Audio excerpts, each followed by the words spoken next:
13 दिसंबर 2001 सुबह के करीब 11:30 नई दिल्ली। सर्दियों की धुंध में लिपटा एक शांत सा दिन। लेकिन उस दिन भारत की संसद के अंदर कुछ ऐसा होने वाला था जो देश की सबसे बड़ी लोकतांत्रिक इमारत को हिला देता।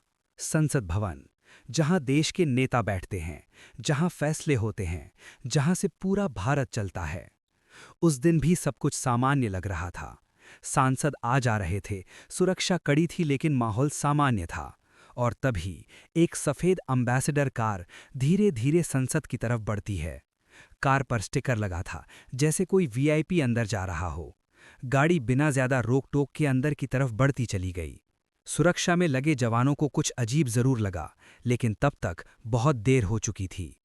गाड़ी अचानक रुकती है और अगले ही पल दरवाजे खुलते हैं और बाहर निकलते हैं 5 लोग, हाथों में AK-47, ग्रेनेड और एक साफ इरादा, अंदर घुसना।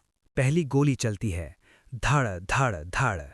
संसद परिसर, जहां कुछ सेकंड पहले शांति थी, अब गोलियों की आवाज से गूंज रहा था। सुरक्षा में तैनात जवान तुरंत हरकत में आते हैं।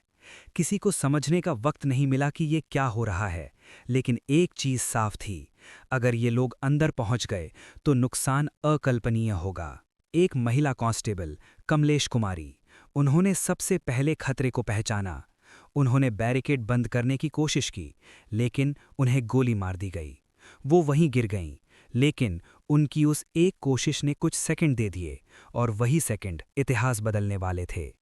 अब पूरा संसद परिसर एक युद्ध क्षेत्र बन चुका था। आतंकवादी तेजी से आगे बढ़ रहे थे। उनका टारगेट साफ था, मुख्य भवन के अंदर घुसना। लेकिन हर तरफ से अब जवाबी फायरिंग शुरू हो चुकी थी। CRPF, Delhi police, parliament security, सब एक साथ उनके सामने खड़े थे। गोलियां लगातार चल रही थीं, दीवारों से टकराकर आवाज गूंज रही थी, जमीन पर खून के निशान दिखने लगे थे। सांसदों को तुरंत अंदर सुरक्षित किया गया, दरवाजे बंद कर दिए गए। कुछ लोग अंदर कमरों में छुपे थे, कुछ को बाहर निकलने से रोका गया। हर कोई बस एक ही बात सोच रहा था, क्या ये लोग अंदर आ पाएंगे? बाहर एक आतंकी तेजी से सीढ़ियों की तरफ बढ़ता है, लेकिन उसे वहीं रोक दिया जाता है। एक और आतंकी ग्रेनेड फेंकने की कोशिश करता है, धमाका होता है, धुआं फैल जाता है, लेकिन सुरक्षा बल पीछे नहीं हटते। उनके लिए ये सिर्फ ड्यूटी नहीं थी, ये देश की रक्षा थी। हर जवान जानता था, अगर एक भी आतंकी अंदर पहुंच गया तो नतीजा बहुत बड़ा होगा। लगभग 30 मिनट, बस 30 मिनट, लेकिन हर सेकंड जैसे घंटों जैसा लग रहा था। एक एक करके सभी आतंकियों को ढेर किया जाने लगा। आखिरी आतंकी अब भी लड़ रहा था, लेकिन आखिरकार वो भी गिर गया। और फिर संसद परिसर में एक अजीब सी खामोशी छा गई। गोलियों की आवाज रुक चुकी थी, लेकिन उस दिन जो हुआ उसकी गूंज बहुत लंबे समय तक सुनाई देती रही।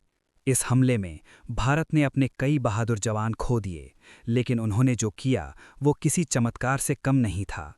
अगर वो कुछ सेकंड, अगर वो बैरिकेड, अगर वो बहादुरी न होती, तो शायद आज इतिहास कुछ और होता।